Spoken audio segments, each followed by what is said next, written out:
네, 저희들 마태복음 5장 말씀을 가지고 복된 삶을 살기로 팔복에 관한 말씀을 나누고 있습니다.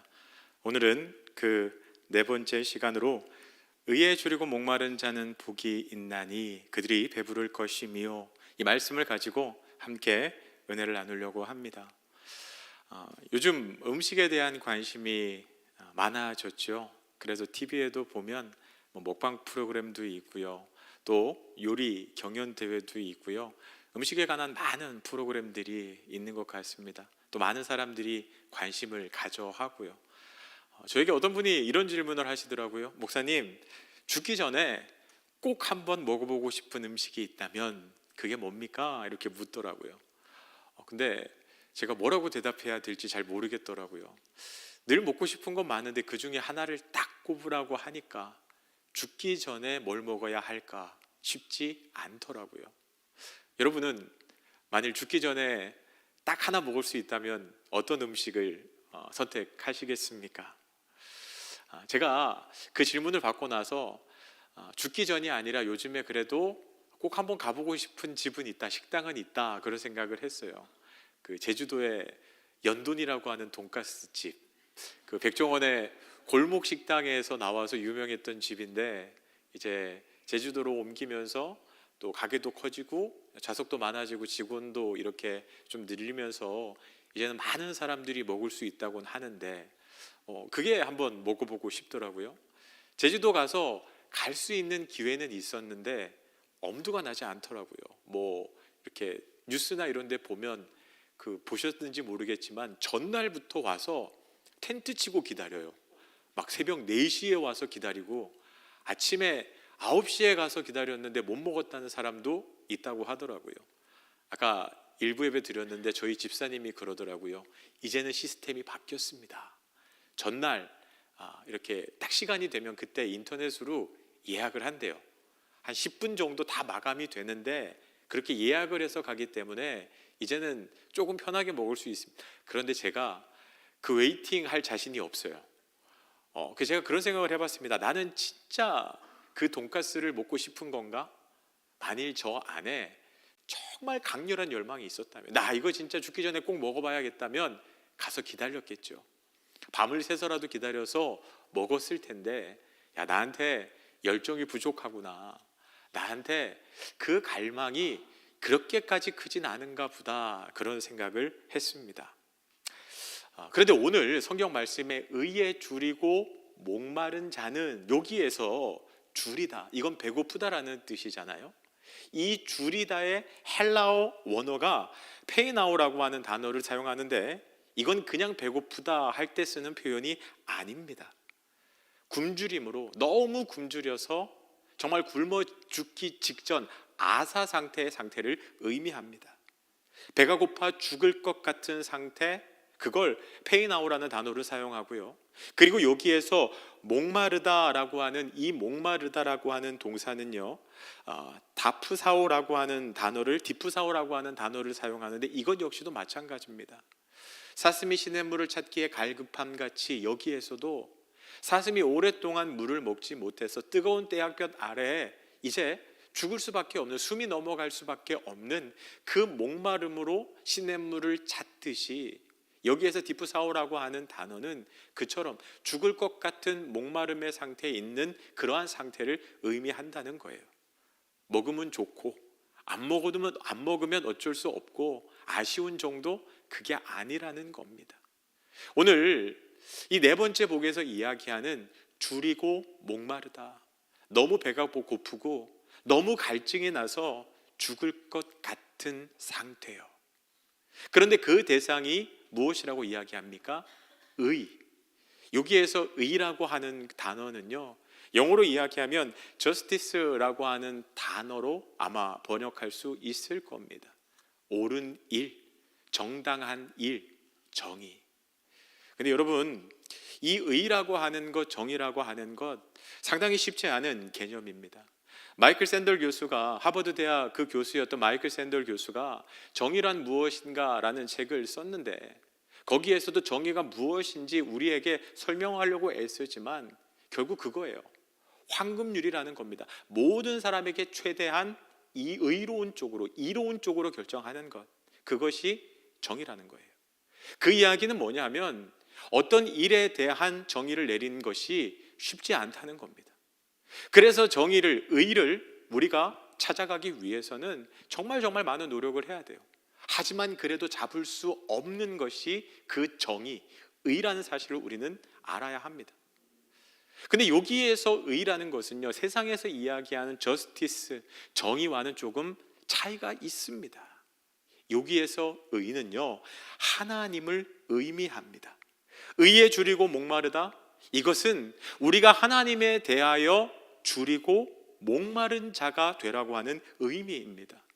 왜냐하면 하나님이 의 자체이기 때문에 그렇습니다. 의의 근원이 하나님이시기 때문에 그래요. 그래서 오늘 말씀, 의에 줄이고 목마른 자는 어떤 사람을 의미하는가? 하나님에 대해서 너무나도 배가 고픈 사람, 하나님에 대해서 그 갈증으로 정말 죽을 것 같은 사람을 이야기하는 것입니다. 여러분, 그 사람이 복이 있다라고 말씀하고 있어요. 여러분, 우리는 흔히 우리 인생의 기쁨, 우리 인생의 복을 어디에 있다고 생각합니까? 내가 원하는 것을 소유하면요. 여러분, 우리는 우리가 원하는 것을 소유하면 그것이 복된 인생이라고 이야기하죠. 정말 내가 꿈꾸고 타고 싶었던 차가 있는데 드디어 그 차를 샀어요.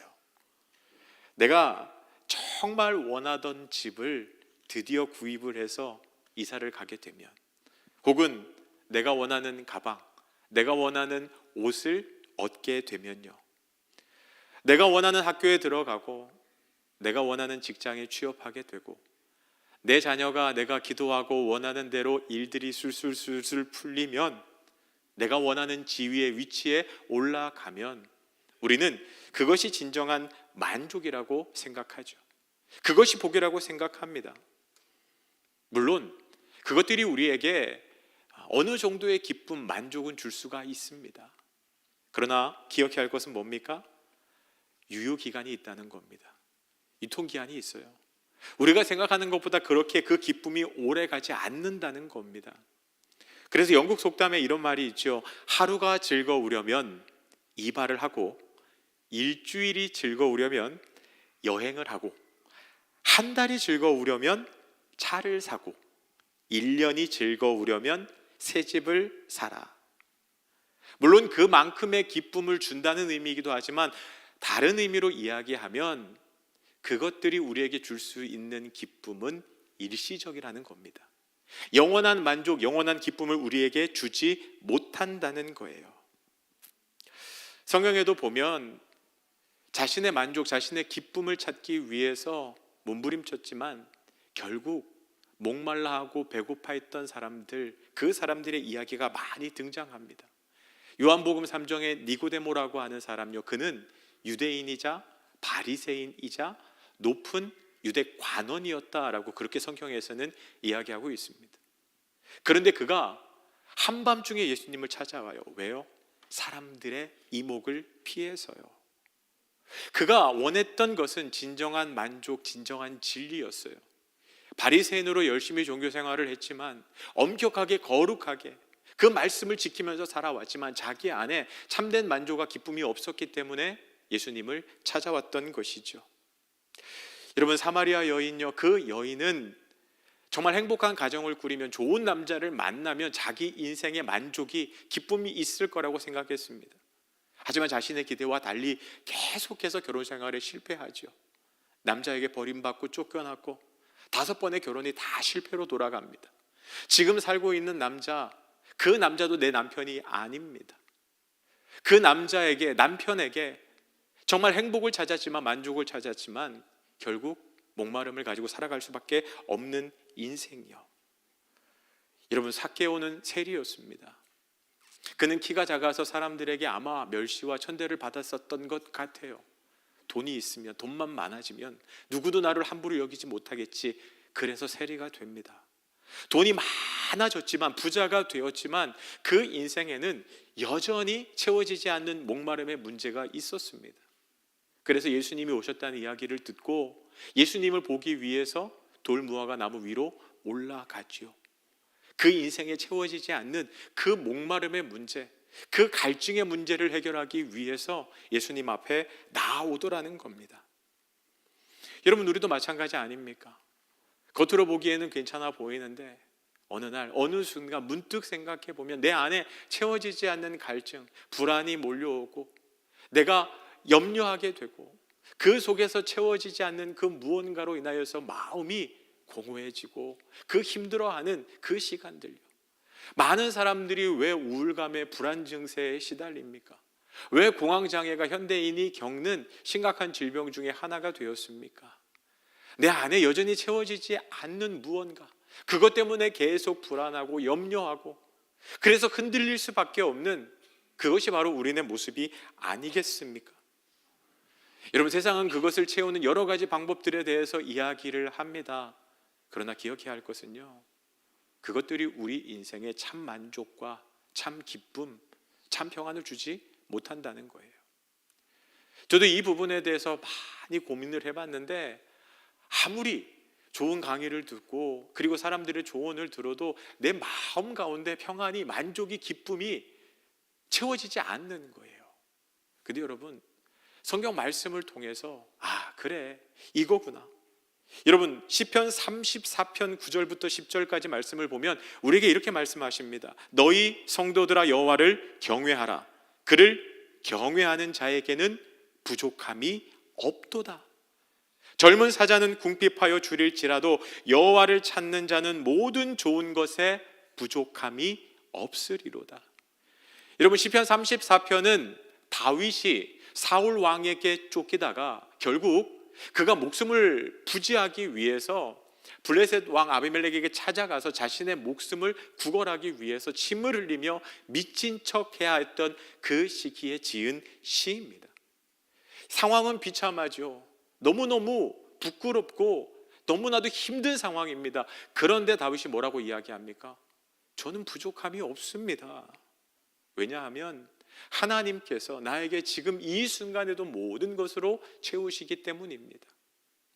여러분, 사울왕 때문에 광야로 도망 다니면서 모든 것이 부족했지만 다윗이 고백했던 것은 죽을 것 같은 그 순간에 피할 길을 내시는 하나님, 도울 손길을 하나님께서 허락하여 주시고 필요한 모든 것을 때에 따라 공급해 주시는 하나님, 그 날개 아래 나를 숨겨주시고 피할 길을 내시는 그 하나님의 은혜를 날마다 경험하기 때문에 그 인생이 부족함이 없다, 하나님께 피하는 자는 부족함이 없다라고 그렇게 고백할 수 있는 겁니다. 시편 23편 1절에서도 다윗이 비슷한 고백을 하죠. 여호와는 나의 목자시니, 여호와가 나의 목자 되시니 내가 뭐라고 고백합니까? 부족함이 없다라고 그렇게 고백하고 있는 겁니다. 예수님께서도 신약 성경을 보면 비슷한 말씀들을 하세요. 요한복음 4장 13절부터 14절까지 말씀을 보면 예수께서 대답하여 이르시되 이 물을 마시는 자마다 다시 목마르려니와 내가 주는 물을 마시는 자는 영원히 목마르지 아니하리니 내가 주는 물은 그 속에서 영생하도록 솟아나는 샘물이 되리라. 여러분, 우리가 목이 마를 때 물을 마시면 당장의 그 갈증은 해결될 수 있어요. 그러나 시간이 지나면 다시 목마를 수밖에 없습니다. 그런데 예수 그리스도를 모신 사람은, 믿는 사람은 어떻게 된다고요? 주님을, 그 생수의 근원, 여러분, 그 우물이 내 안에 있는 거예요. 그래서 그 안에서 생수가 계속해서 솟아나기 때문에 절대로 목마르지 아니하게 된다. 예수님을 그 인생의 주인으로 모신 자, 그 주님이 주시는 생수를 날마다 마시게 될 것이라고 말씀하십니다. 요한복음 6장 35절에서 또 비슷한 말씀을 하시죠. 예수께서 이르시되 나는 생명의 떡이니 내게 오는 자는 결코 줄이지 아니할 터이요 나를 믿는 자는 영원히 목마르지 아니하리라. 요한복음 7장 37절에서 38절에도 비슷한 이야기를 하십니다. 명절 끝날 곧 큰 날에 예수께서 서서 외쳐 이르시되 누구든지 목마르거든 내게로 와서 마시라. 나를 믿는 자는 성경의 이름과 같이 그 배에서 생수의 강이 흘러나오리라 하시니. 여러분, 주님께서 우리 인생의 이 목마름과 배고픔의 문제를 어떻게 해결할 수 있다고 말씀하세요? 주님께 나오는 자, 주님께 피하는 자, 주님을 믿는 자, 주님께 줄이고 목마른 자, 그래서 주님께 나아오는 자는 영원한 생수, 생명의 떡을 얻게 될 것이다 라고 말씀하고 계시는 거예요. 누가복음 15장에 보면 집 떠난 탕자 아들의 이야기가 나오죠. 아버지께 자기 몫의 유산을 달라 해서 먼 나라에 가서 이제 잘 살 줄 알았습니다. 여러분, 아버지의 간섭도 잔소리도 없고 이제 아버지 유산으로 행복하게 자유롭게 잘 살 수 있을 줄 알았어요. 그런데 여러분, 아버지를 떠난 인생, 그 인생의 결과가 무엇입니까? 비로소 궁핍해진지라. 그가 비로소 궁핍한지라. 하나님을 떠나서 잘 살 수 있을 거다, 행복할 수 있을 거다 생각하지만 그 마지막은 결국 그가 비로소 궁핍한지라예요. 그때 이 아들의 상황이 어디까지 떨어집니까? 돼지치는 일. 유대인들은 그 돼지가 부정하다 그래서 가까이 가는 것조차 꺼리는데 할 일이 없어서 돼지치는 일을 합니다. 그런데 얼마나 배가 고픈지 돼지들이 먹는 쥐엄나무 열매를 먹으려고 하는데 그것마저도 허락되지 않은 거예요. 그때 그 둘째 아들이 무엇을 떠올립니까? 아버지 집의 풍요로움을 떠올려요. 내 아버지 집에는 양식이 풍족한 품꾼이 얼마나 많은가. 나는 여기서 줄여 죽는구나. 그러면서 나를 아버지 집에 그 하인 중에 하나로라도 나를 받아주기를 원하는 마음으로 아버지께 돌아갑니다. 여러분, 그런데 그가 정말 자격 없는 그가, 염치 없는 그가 아버지 집에 돌아갔을 때 무엇을 경험하게 됩니까? 저 멀리에서 아들을 기다리고 있는 아버지를 보게 돼요. 아들이 아버지를 보기 전에 아버지는 이미 아들을 알아보고 있었습니다. 거리가 먼데 아버지는 아들을 알아봐요. 기다리고 있었기 때문에. 그리고 어떻게 합니까? 막 달려와서 그의 목을 안고 안아줍니다. 그리고요, 그 엉망이 된 아들, 그를 위하여 새 옷을 입히고 새 신발을 신기고 가락지를 끼우고 그 아들을 위해서 잔치를 베풀어 줍니다. 여러분, 여기서 우리가 기억해야 할 것이 무엇입니까? 우리 인생의 목마른 궁핍함, 무엇을 해결할 수 있습니까? 아버지 집에 돌아올 때요. 아버지를 떠난 인생은 궁핍해지는 거예요. 그러나 아버지께 돌아오면 그 아버지 집의 풍요로움을 누릴 수 있는 인생이 되더라는 겁니다. 하나님께 줄이고 목마른 자는 복이 있나니. 여러분, 우리가 무엇을 갈망해야 합니까? 하나님을 갈망해야 합니다. 하나님에 대해서 우리가 목말라 해야 한다는 거예요.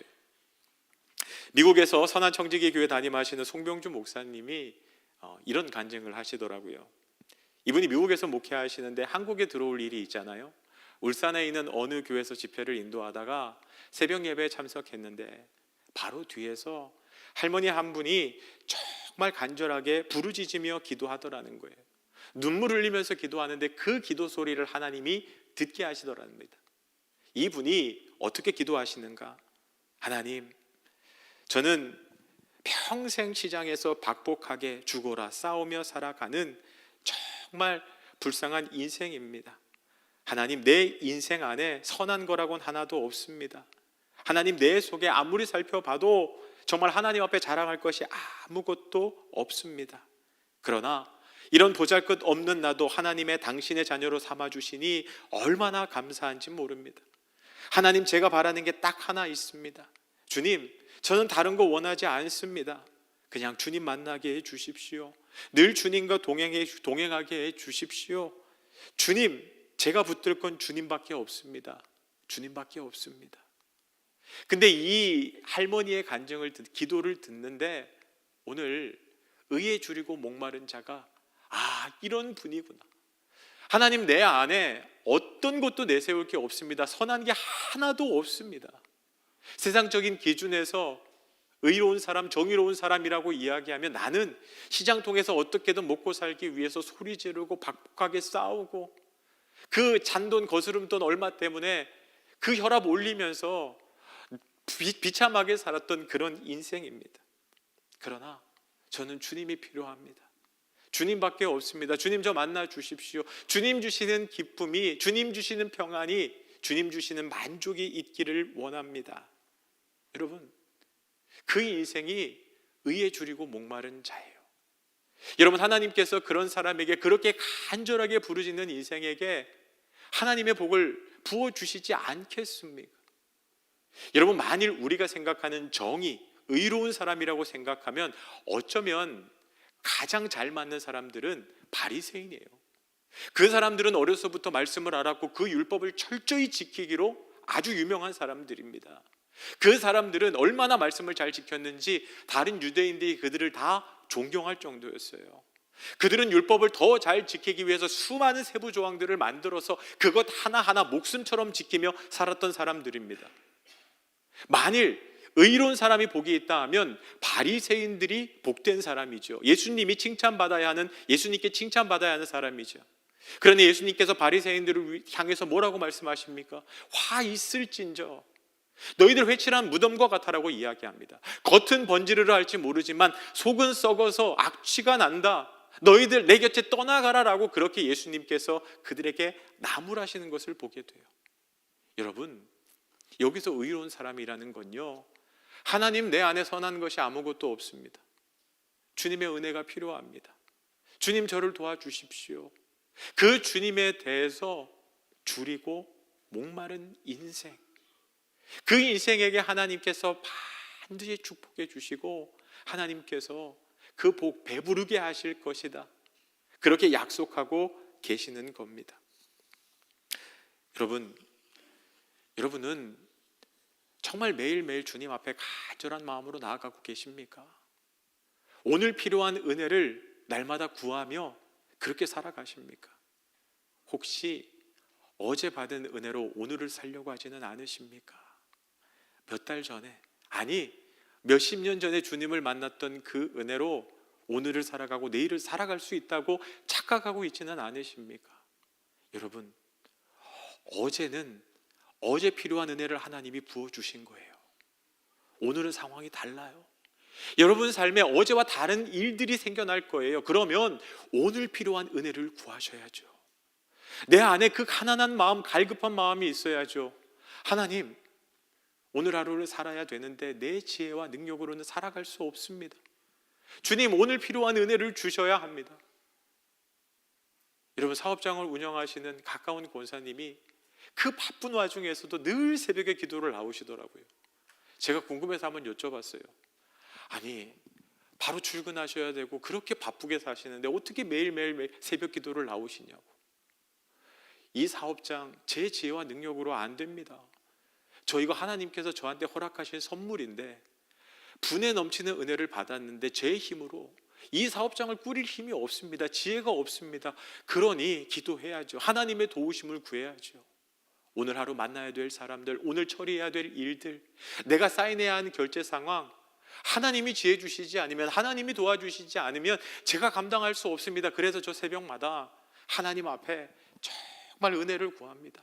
오늘 필요한 지혜와 능력을 달라고, 도울 사람들을 보내어 달라고. 여러분, 근데 그분이 하는 간증이 그거예요. 오늘 만날 사람들, 오늘 해야 될 일들을 위해서 기도하면, 간절하게 그 가난한 마음으로 나아가면 하나님께서 그때마다 도울 사람 보내어 주시고 해결할 수 있는 지혜를 주시고 채우시는 은혜를 부어 주신다고. 여러분, 그게 의에 줄이고 목마른 자로 살아가는 복입니다. 그렇게 살아갈 때 주님께서 그들이 배부를 것이며 그 축복을 주신다는 거예요. 이 말씀을 마치려고 합니다. 2002년도 한일 월드컵 다 기억하시죠? 우리나라가 무려 4강에 올랐습니다. 여러분, 그 전까지만 해도 월드컵 16강은커녕 1승도 못했던 나라가 우리나라였습니다. 예선전 기억하시나요? 폴란드, 미국, 그리고 한 나라가 어디였죠? 포르투갈. 어쨌든 우리나라가 정말 기적같이 조 1위로 올라가요. 그때 얼마나 열광했습니까? 야, 정말 대단하다. 막 세상을 다 얻은 것 같이. 선수들도 그랬어요. 근데 16강 상대가 이탈리아였거든요. 히딩크 감독이 이탈리아와의 훈련을 위한 그 자리에 참여하지 않고 이제 아일랜드와 스페인의 경기를 보러 갑니다. 만일 우리가 8강에 올라가게 되면 그 팀의 승자와 붙게 되는 거였어요. 아니 지금 이탈리아, 강호 이탈리아를 상대해야 하는데 당신은 왜 아일랜드, 스페인 그 경기를 보러 갑니까? 라고 기자들이 물었습니다. 그때 그 히딩크 감독이 이런 이야기를 해요. 스페인이 아일랜드를 꺾고 8강에 오를 겁니다. 그러므로 나는 스페인의 전력을 분석해야 합니다. 우리 팀은 스페인과 8강전에서 붙을 각오로 이탈리아를 꺾을 겁니다. 다들 16강 정도 되면 잘했다, 조1이다, 우리가 한 번도 못 해본 승리도 해봤다, 거기에 안주하려고 할 때, 만족하려고 할 때 히딩크 감독은 아니라는 거예요. 그러면서 유명한 말을 했죠. I'm still hungry. 나는 여전히 배고프다. 예선 통과 16강 그게 아니라는 거예요. 8강을 넘어서 4강. 여러분, 히딩크 감독은 그 이상을 꿈꿨던 사람이에요. 그의 모습에 선수들은 각성합니다. 이 정도면 됐다, 안주하려고 하는 마음에서 그들의 투쟁심이 깨어났고 이기기 위해 최선을 다하면서 이탈리아를 꺾고 스페인을 꺾고 4강까지 올라갔던 거죠. 여러분, 우리가 하나님을 갈망하는 것, 하나님을 사모하는 것, 여러분, 신앙은요 안주하는 게 아닙니다. 야, 오늘 은혜 받았으니까, 야, 내가 이 정도 신앙생활 했으니까, 하나님께 기도했으니까 됐다. 아니에요. 하나님께 더 가까이 가기 위해서 어제 받은 은혜가 아니라 오늘을 살아갈 은혜가 필요하다니까요. 지금 이 문제를 해결하기 위해서 전에 받았던 은혜 가지고는 안 돼요. 오늘 그 문제를 도우시는 하나님의 은혜를 간구하면서 하나님 앞에 나아가셔야 한다는 것입니다. 만나교회 김병사 목사님이 그런 얘기를 하시더라고요. 기독교 역사 가운데 우리 주변에 하나님께서 위대하게 쓰시던 수많은 그 지도자들이 있었다는 거예요. 위대한 신앙의 선배들이. 그런데 많은 사람들이 중간에 어이없는 일들로 무너지고 수치를 당하는 것을 우리는 많이 보게 됩니다. 목사님들이 그랬고 장로님들도, 평신도들도 그런 안타까운 일들을, 그 타락하는 모습들을 보여줘요. 근데 그 타락이 어디에서 올까? 이렇게 진단을 내립니다. 더 이상 앞으로 나아가려 하지 않고 더 이상 의에 대해서 갈망하지 않을 때 타락이 시작된다. 여러분, 만일 내 안에 주님, 더 주님께 더 가까이 가기를 원합니다. 오늘 주님의 은혜가 없으면, 주님이 도와주시지 않으면 살아갈 수 없습니다라고 하는 그 간절함, 그 사모함이 있을 때 그 인생이 넘어지겠냐는 거예요. 목사님으로 치면 이제 교회도 어느 정도 크고 안정되고 사람들이 존경해지고 내가 하나님께 그렇게 간절하게 나아가지 않아도, 목숨 걸고 기도하지 않아도 이 교회 그래도 된다, 부족함 없다, 그 마음, 그 안주함이 있으니까 그때부터 넘어진다는 거예요. 여러분, 우리에게 회복되어야 할 것이 무엇입니까? 하나님, 제가 오늘 하나님의 은혜 아니면 오늘 하루를 살아갈 수 없습니다. 저는 넘어질 수밖에 없습니다. 저는 연약한 인생입니다. 그래서 주님, 저 은혜 주셔야 됩니다. 만나 주셔야 됩니다. 함께해 주셔야 됩니다. 의에 줄이고 목마른 자는 복이 있나니 그들이 배부를 것이며. 매일매일 의에 줄이고 목마른 자로 주님께 나아감으로 여러분의 배가 부르게 되는, 여러분의 목마름을 채워줄 수 있는 그 생수의 강이 여러분 안에, 그 차고 넘치는 우리 믿음의 성도들 되시기를 주님의 이름으로 축복합니다.